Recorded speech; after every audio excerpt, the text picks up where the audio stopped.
Hello, and welcome to today's show, Legacy Living, Make Your Life Count. I'm your host, Dr. Gloria Burgess, international leadership expert and trusted advisor. Welcome to Legacy Living, Make Your Life Count. I'm so delighted that you joined me today. I have a special show for you. We are going to talk about leadership, a topic that is very near and dear to me. I am going to focus specifically on authentic leadership. In other words, today's focus is all about being true to who you are, being true to being yourself, right? Now, today I'm going to share with you a true story. This is a story about singer and actress Della Reese Patricia Early. Now, many of us know her by her stage name, Della Reese. Ms. Reese was born in Detroit, Michigan. Now, although she had siblings, she was actually raised as an only child. When she was very young, 6 years old to be exact, she began singing in her church, a beginning that would eventually lead her to become an avid gospel singer. On weekends, she and her mom would go to the movies. When she got home, Della was fond of acting out scenes from the various movies that she saw. Who knew that this would eventually lead her to a career that included radio, television, and films? In the mid-40s, Della began her career directing the young people's choir at her church. While she was still in her early teens, she was hired to perform with one of the best-known gospel singers in the world. That's where Della's life was touched by an angel. In her own words, here is Della's story. The summer I turned 13, I was given an opportunity that would ultimately shape my life. You might say I was in the right place at the right time. I prefer to think God sent an angel. I was chosen directress of the youth choir at the Church of Our Faith in Detroit. All the major gospel singers came to our church: the Soul Stirrers, Mighty Clouds of Joy, Pilgrim Travelers, but the most celebrated was Mahalia Jackson, the woman who would one day be known as the Queen of Gospel. That day, our church was packed to overflowing. Dressed in their Sunday finery, people cooled themselves with hand fans. I was to sing the first song of the concert, Christ is All. Excited, I began softly and built from there. I tore it down, and the youth choir was with me all the way. Then Mahalia was introduced and started to sing. Tambourines were playing. People were clapping. Everyone was caught up in the joy of singing praise. The heat in the room rose along with the spirit. Suddenly, the lead soprano in Mahalia's group collapsed. A doctor discovered the soprano was pregnant. There were 6 weeks remaining on the group's tour, but the woman's husband was adamant that she not get back on the bus. Mahalia was going to need a replacement fast. Reverend Travis, one of our ministers, recommended that she take the soloist and directress of the youth choir, 13-year-old Della Reese Early. Now, the challenge was to convince my mother. When Reverend Travis offered to speak to her, Mahalia decided to come as well. They walked The 4 blocks to our apartment building, me tagging behind them, praying all the way, "Please, God, make Mama let me go." Up the 3 flights of stairs we climbed. Mama met us at the door. "Good evening, Reverend Travis," she said. "I'm always glad to see you." Her eyes let me know she assumed that I had done something so wrong that the preacher had to bring me home to her. But the first words from Reverend Travis were, "Mrs. Early, it's my honor to introduce you to Miss Mahalia Jackson." "I am the one being honored," my mother insisted. Now, Mama started looking at me with those looks that could cut rock. It was clear she thought whatever it was I had done to the offense of Miss Jackson. The Reverend made his case for letting me join the tour. My mother listened politely. "Mrs. Early, I assure you," Mahalia spoke up, "I will take personal good care of your daughter and see to it nothing happens to her." "It will be a great learning experience for Della Reese," the Reverend added.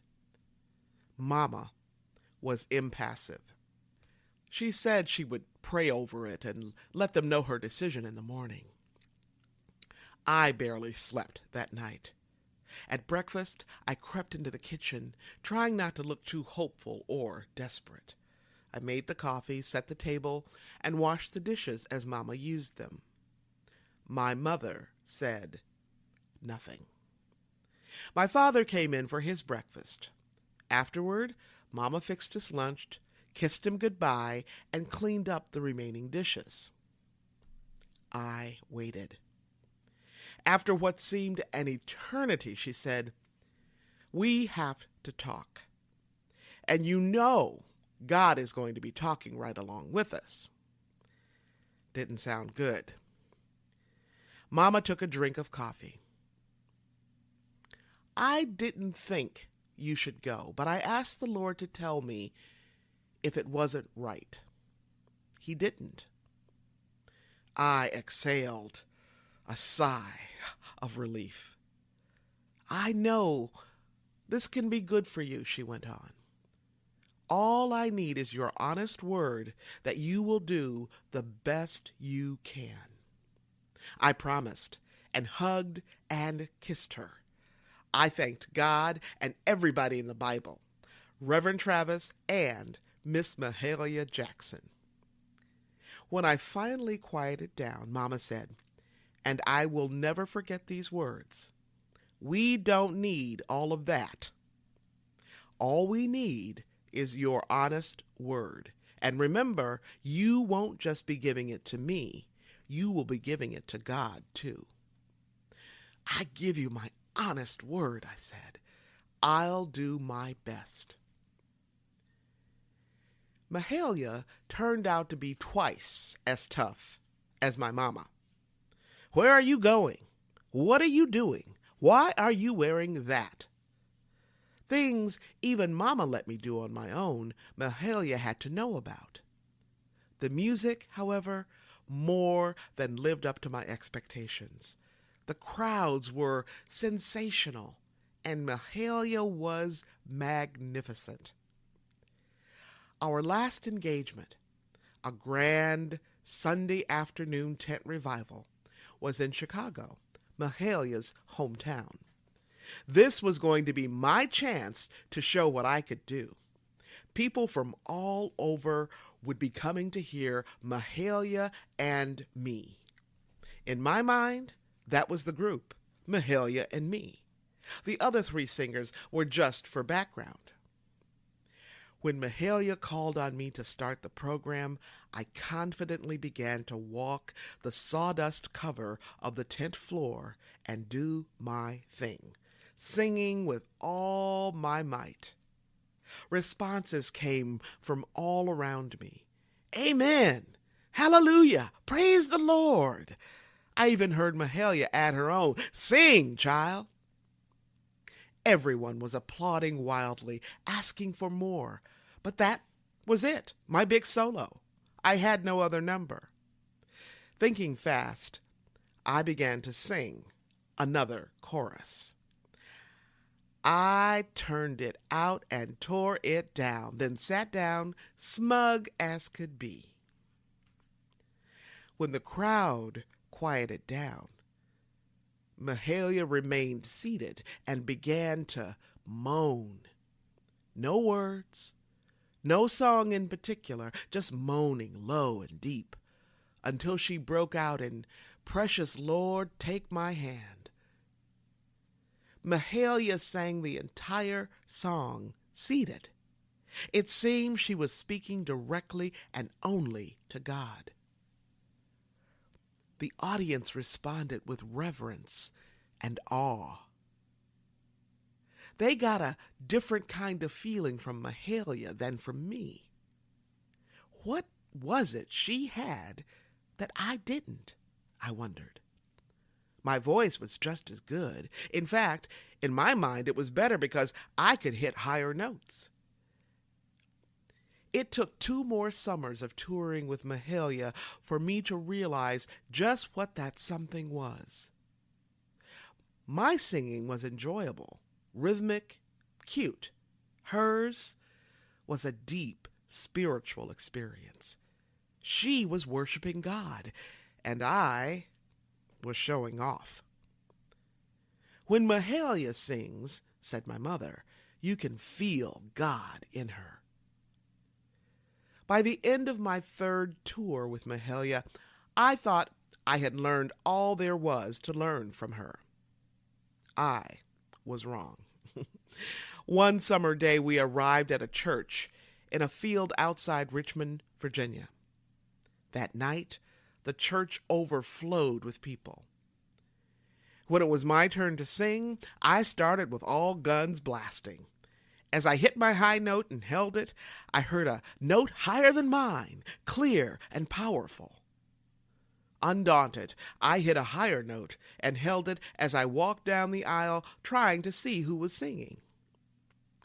There in the back row, I saw a girl with braids, dressed in coveralls and a farm shirt.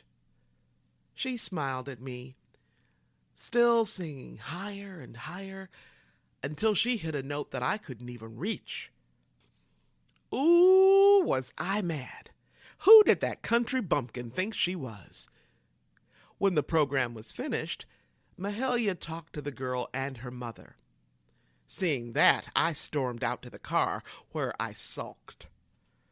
Soon I heard Mahalia saying, "There you are, Della Reese." I looked the other way. "That was something, wasn't it?" Mahalia said. Ain't it grand, the way God has of bringing up talent in the strangest places? I jutted out my chin and said, "I guess now you weren't her, right?" "What makes you think that?" "Well, she sang higher than I did." It's not about how high you sing. It's about feeling the presence of God. I knew she was right, but I said nothing. Then Mahalia said sternly and directly, "Della Reese, you've got to get over your Miss Wonderful thing and just be who you are. You are not in competition. You are in God's service." She paused, smiling now. Be glad that he called you, but always remember you are not the only one he called. Now get out of this car and come meet this child. I followed Mahalia inside and went over to the girl, who asked how I sang so well. She didn't even know what a powerhouse she was. Mahalia was my guiding angel, though I didn't know it at that time. The lesson I learned that night helps me to this day. I never could sing like some of the top artists who inspired me, Dinah Washington, Sarah Vaughan, Ella Fitzgerald, but you know what? They could not sing like me either. What I had was my own. Today, I'm free of the fears of my youth and settled in the assurance that comes only from surviving. And Mahalia's words have echoed throughout my life. You are in God's service. I just love that story. It provides a great example of what being authentic is all about, doesn't it? And what a great fit for today's topic, authentic leadership. Now, remember I said that earlier, authentic means really being true to who you are. It's all about being yourself. Now, it's been said, in a world where you can be anything, be yourself. So I know some of you are asking, how does that work? I mean, it's not always easy to be yourself. In fact, for some of you, I know that being yourself is easier said than done. I hear you. I once taught in a graduate program where the entire focus of that program was helping my grad students become comfortable with being themselves. This was a program that equipped them to work in what we lovingly call the helping professions. So when they graduated, they would become consultants, therapists, nurses, educators, attorneys, assuming some kind of leadership role in their organization or community. Now, I know firsthand that being yourself can be quite challenging. Think about it. So many of us focus on pleasing other people. In the process, we can easily lose track of who we are along the way. Now, that's a pretty steep price to pay. Fortunately, there are many ways to get back on track with being who you are meant to be and to discover your strengths as well as your growing edges. You can begin by asking yourself a few questions. Ask yourself, what's unique about me? What's unique about me? What makes me so special, right? Another question to ask is, what are my top 3 strengths? Another question, what do I enjoy doing so much that I lose all track of time? What do I enjoy doing so much that I lose track of time? How about this question? What do I enjoy so much I would do it for free?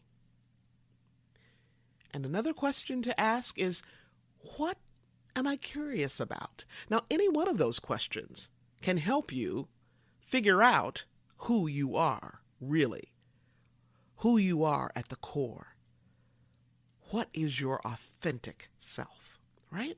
Now, these questions are important. They are designed to help you reconnect with what's meaningful to you and to help you reconnect with who you are, to fully claim your glorious self, your magnificence.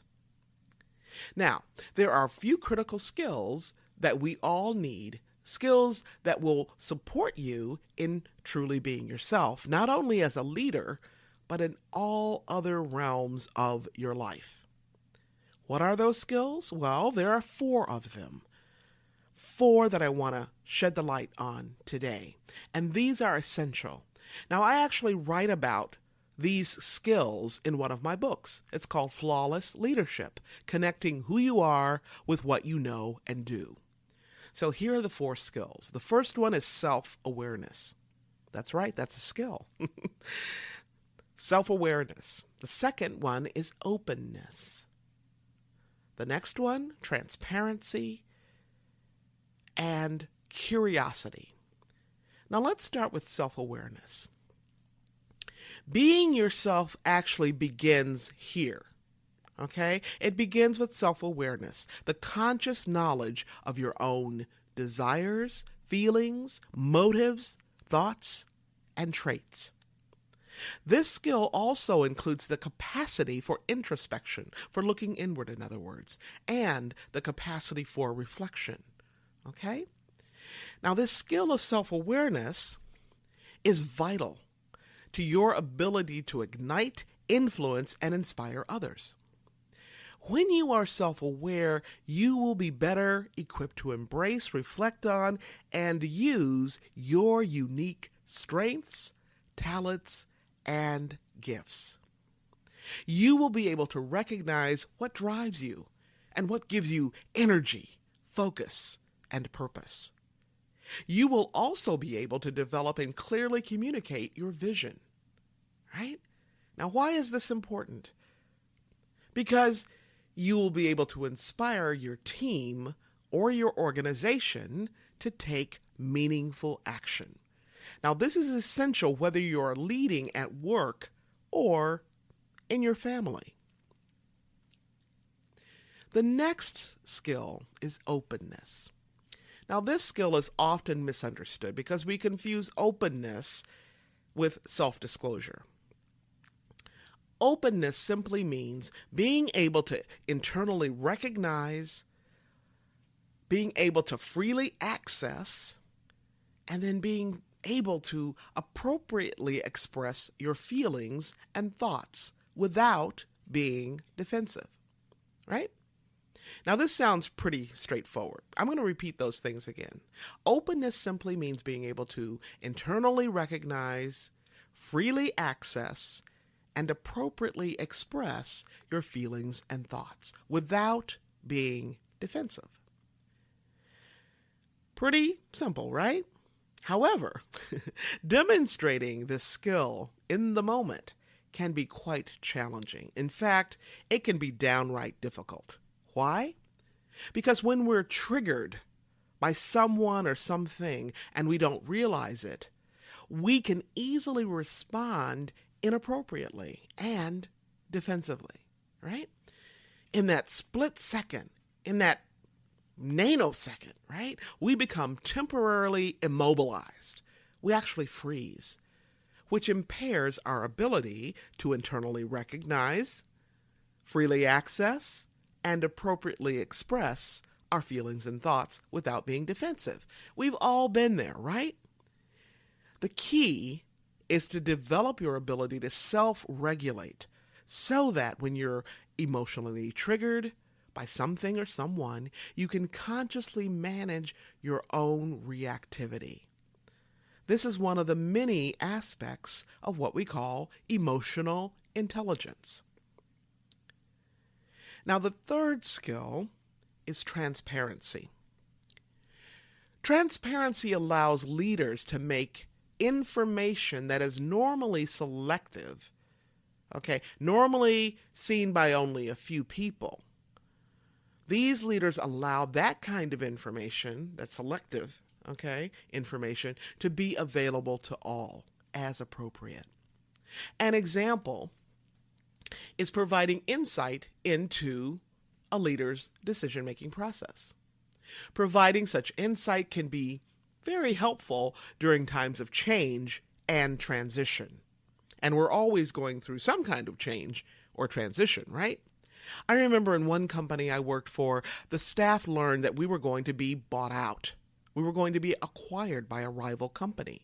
Now, the staff were intensely loyal to this organization that we worked for, right? Including me. And not surprisingly, when we heard the news about being bought out by another company, we were all just kind of wobbly, right? Shaken to the core. It seemed as though we were being taken off guard, blindsided, right? As if no one had seen this coming. However, the really senior staff had seen it coming, even though they couldn't reveal the specifics until after the buyout, after the acquisition was complete. Now, many of us have heard something like this. Information is the solar energy of an organization. In other words, even a little bit of transparency will go a long way. Now, the need for transparency has never been greater in our organizations and communities and families. In fact, as old, outworn, containing structures and systems and hierarchies continue to dissolve, And as our organizations and communities struggle to survive, leaders must be equipped to fill the void. In a world, what we call a VUCA world, VUCA, right? Where volatility, uncertainty, ambiguity, and chaos are becoming the norm, such leaders will be equipped to support their organizations, their communities, and their families to adapt, innovate, and flourish. Now, that fourth skill, curiosity, let's talk about that. Leaders who are curious are inquisitive, avid learners, learners who desire to learn or know more. They actively and vigorously cultivate and nurture and leverage the skill of curiosity. You know what? Even though we're naturally curious as children, as we grow older, we may not necessarily retain our curiosity. I remember as a little girl, my family moved from rural Mississippi to the inner city of Detroit, Michigan. And we lived in some pretty rough neighborhoods, okay? Now, during the hot, humid summers, instead of playing outside with the other kids, I had to go to school. Unlike most kids who attend summer school because they flunked a course, I went to summer school because my dad said so. He actually mandated it. He was the headmaster, our house was the classroom, and my sister and I were his pupils. So every day, while our friends played outside our house, in the street, or in the yard, we completed our daily lessons. Now, we studied hard, me and my sisters, to pass the tests that Daddy gave us after dinner. During those Detroit summers and for years afterwards, I remember asking my dad about particular words or concepts that interested me. And without fail, Daddy always said, "Look it up. Look it up." Can I just tell you something? This is not what a young person wants to hear. But as a dutiful daughter, I always followed my father's advice. Now, was my dad being mean? Well, I admit, that's what I thought, though I had the good sense to keep it to myself. Right? So what was he doing? My dad was actually helping me cultivate an appetite for curiosity. He was instilling in me and my sisters the awareness, knowledge, skills, and resourcefulness for lifelong learning. And you know what? It worked. I became very good at being curious and quite skilled in satisfying my curiosity. In fact, I became a voracious learner. The more I learned, the more I wanted to learn. And the more curious I became. Now, as a visual learner, I was very good at memorizing words and their definitions. I was fascinated to learn that some writers had a knack for arranging words in such a way that their work just came alive. It just kind of leaped up off the page, right? While other writers were just downright dull and boring. Although I didn't realize it at the time, I was actually learning about the writer's voice, about the writer's tone, and about the writer's style. Looking up words and other concepts stimulated my thinking, fueled my appetite for learning, and spurred my lifelong curiosity. Cultivating the skill of being curious also expanded my world far beyond the one I knew, the 6 square blocks of my neighborhood in East Detroit. Being curious, along with other qualities of being, has opened so many doors and so many opportunities to build relationships, to be able to work with people that I would never have otherwise met, and to serve people in over 30 countries on 6 continents. So what am I saying here? I am saying that the skills of self-awareness, openness, transparency, and curiosity are the foundation stones for developing personal mastery. They are the foundation stone for becoming yourself. Each skill is distinct and each one is essential. Each skill builds on itself and all of the other skills. Together they work in concert to support you in being who you truly are. Now, for those of you listening today all around the world, if you want to make your life count, if you want to be the change you seek, remember this: how you live is how you lead. That's right. How you live is how you lead. It's how you do everything. You have the power to make our world a better place by showing up and showing up in your own 2 shoes, showing up as your authentic self. All right. Now, I want you to be sure to listen to this show again and again. And hey, be sure to tell somebody. You can find me right here on iTunes, Audible, Alexa, SoundCloud, iHeart, TuneIn, Spreaker.com, Talk Network Radio, and so many other places. Now, if you happen to miss any part of this week's show, or if you missed last week's show, you can simply download the recording and listen to it at your convenience. You can even listen to it on the go. Check us out at www.talknetworkradio.com/hosts/legacy living. That's talknetworkradio.com/hosts/legacy living. You can learn more about my work and Legacy Living Make Your Life Count by visiting the Gloria Burgess website. And that's very easy. It's gloriaburgess.com. And as I've mentioned before, if you love to be inspired, you can actually subscribe to my inspirations right on my website. Just scroll down a little bit, look on the right sidebar until you see the place to add your email address to subscribe to my weekly inspirations. It's that simple.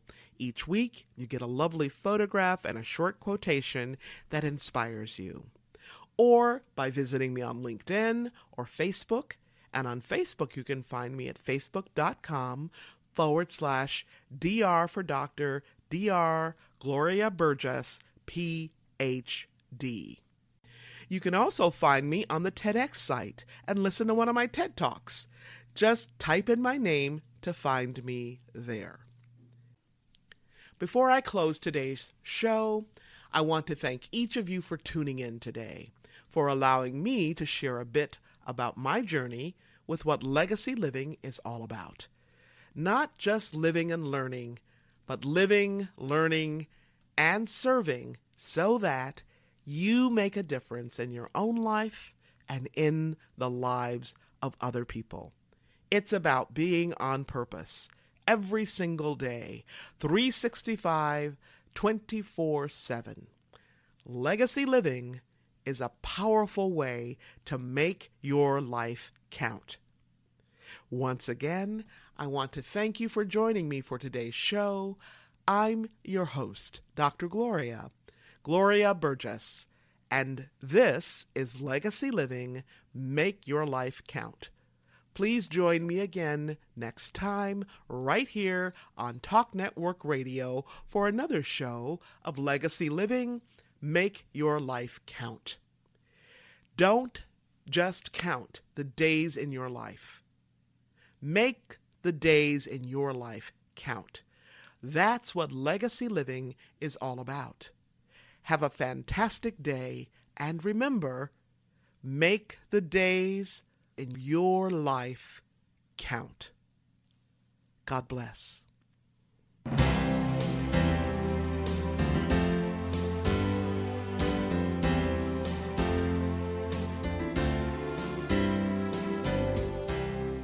That's our show today. I'm your host, Dr. Gloria Burgess. I hope you'll join me again next time. Until then, don't just count the days in your life. Make the days in your life count. That's what legacy living is all about. Here's to you. Have a fantastic day, and be sure to make it a yes kind of day. Remember to celebrate the music of your life. Make the days in your life count.